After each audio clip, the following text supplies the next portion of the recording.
Hey there, and welcome to this tutorial on 3 ways to create hand-drawn architectural elevations in just minutes. If you're an architect or a designer, you'll know how important it is to set up context elevations for your design proposal. And with iPad, you can set these elevations really quickly and efficiently. So for this kind of exercise, you'll need some sort of reference image. It can be a picture of a building, it can be a street view from Google, or it can be a drawn elevation that already exists. For this demonstration, I've created a collage of 3 different buildings to demonstrate 3 different ways to set up this elevation. And it will comprise of the modern building, traditional building, and a building on the background. So I'll be using this collage for demonstration, but really you can use any sort of image that you like, as long as it's orthographic to the boundaries of your sheet. Now, the first technique I'll show you is about how to trace contemporary buildings. This is the best method to give your elevation a kind of a hand-drawn feel, because it relies on repetitive motion of your hand to produce orthogonal strokes. Basically, you pull lines in a single direction over the same object several times before moving on to the next part. Now, buildings like these typically have very repetitive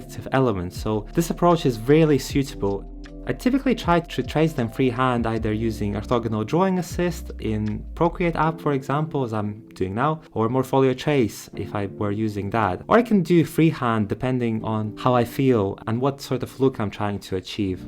I'm using drawing assist for this demonstration as it looks the neatest, but if I say I wanted something that looks a bit more sketchy and have a faster drawing, then I would just use freehand approach. Another benefit of this approach using repetitive strokes is that besides it being really quick, it's also unlikely that you'll miss any major details, because if I had to trace every one of these windows one after another in a tedious way, it would make the whole process less fun and prone to more mistakes. You can introduce shadows in a similar fashion by just pulling strokes in a single direction.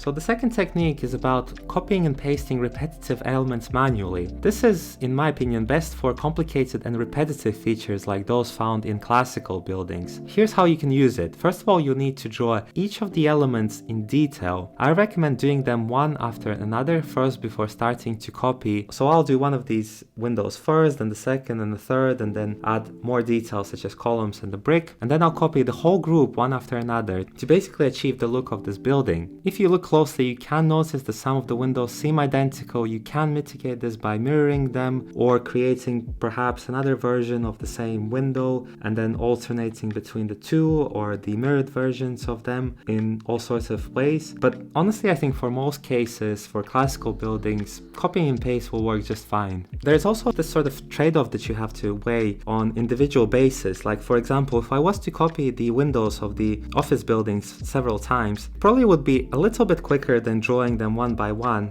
but the creative flair would be lost. Conversely, on this classical building, I think the amount of time it would take me to draw every single window one by one would be quite significant, and therefore I accept that by copying and pasting it does lose a little bit of the hand-drawn feel, but I'm not too worried about that because the building is very intricate in detail, and therefore this repetitiveness is less noticed.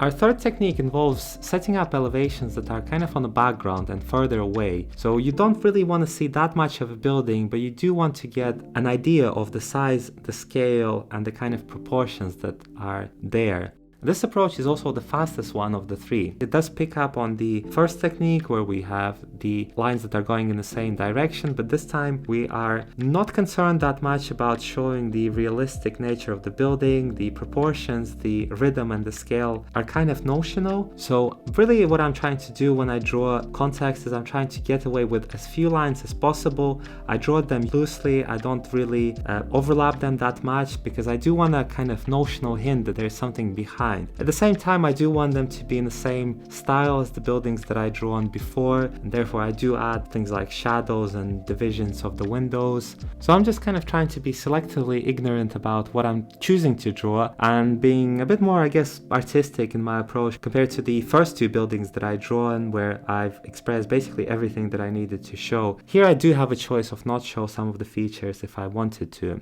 This approach is also the fastest one of the 3. And there you have it. These are my 3 techniques techniques on how to use iPad to create context elevations for your design proposal. Let me know in the comments below which one of these techniques did you enjoy the most and which one of these are you likely to use next time. I also encourage you to check out other videos on my channel. I'll link up a couple of them here, and they're primarily focused on improving workflows inside iPad drawing apps in order to draw quicker, more efficiently, and have more fun in that process. So I do hope you enjoyed this video, and I'll see you in the next one.